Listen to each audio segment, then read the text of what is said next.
down to the wire, or are we going to go down to the wire? Yeah, why not? Done it all year. It is coming down to the final nail-biting seconds. Time to get nervous. Kardiac Kids are at it again. You'll be able to set this block up and work your way right on into that rush. In 1979 and 1980, the Cleveland Browns prepared for each game in much the same manner as the teams they were about to play. We're looking at the receiver so much. However, the results they achieved with the game on the line in the final seconds were something that nobody could have prepared for. We can win it. It's going to be a dog fight, and we know that it literally can come down to the very last play of the game, and regardless of what happens, just hang in there together. 52 seconds to play. And the Kardiac Kids are at work today. Sight back to throw. He throws it in the end zone. It is a touchdown! Touchdown! Cleveland with 52 seconds left. Great call! What a great call! Great call! Another Kardiac Kids. Great call! Particularly at the end of the game, if you give me 4 downs to throw, and if you can throw on 4th down, I'm gonna complete one of those and make a first down. So particularly at the end of a game like that, I'm gonna be throwing all the time. We're in sudden death. Back to throw. Side looks and throws it deep to Rucker. He's open. Touchdown! It's over! Jesse Rucker has for sight. He wins the ball game.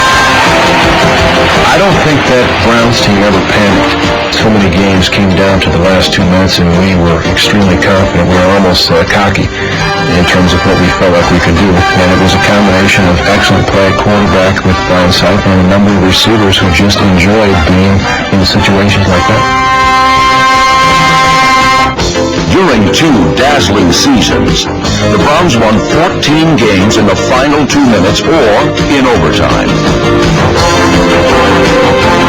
Cleveland constantly stretched their abilities and the sense of humor of their head coach to the limits. You have 2 timeouts in overtime. There's no carryover. You have 2 Pittsburgh athletes. Do we get anything to eat? Don't get anything. Each week, Sam Rutigliano reviewed game films that had more improbable twists and turns than a Hollywood movie. What we do best is throwing a football, and beside anything else that you would do would be increasingly boring. In 1980, the Cleveland Browns were a lot of things, but boring was never one of them. This team was exciting even when they lost. Browns lead by 1 point. Kramer to throw. There goes the alley-oop.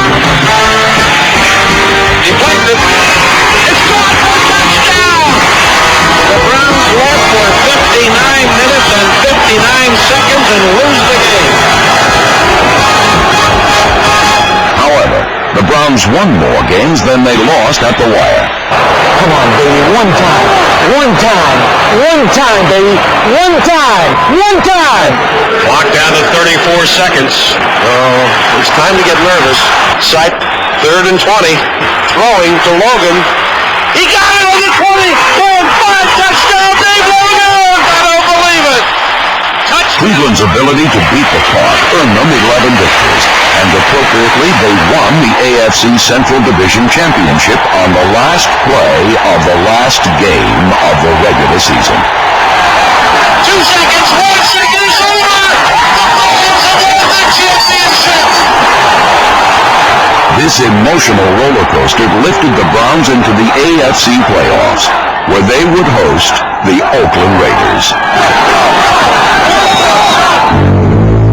On a Sunday better suited for Penguins, late in the 4th quarter, the Browns desperately needed one more miracle.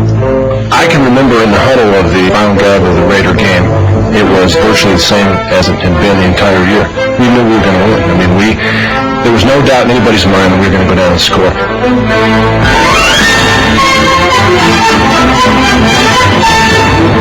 Starting on their own 14-yard line, the Browns raced the clock, battled the Raiders, and fought off the freezing elements in one last gallant attempt to rescue victory.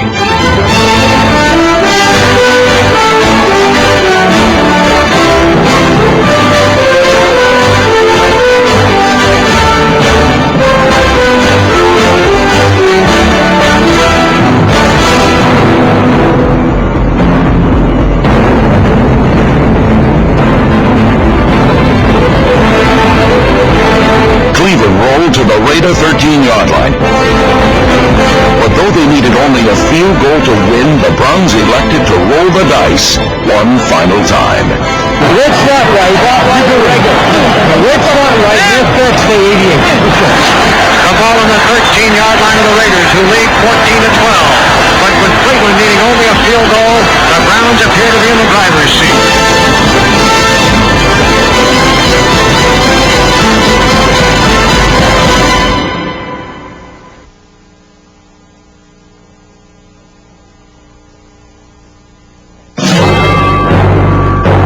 An electrifying season had come to a shocking end.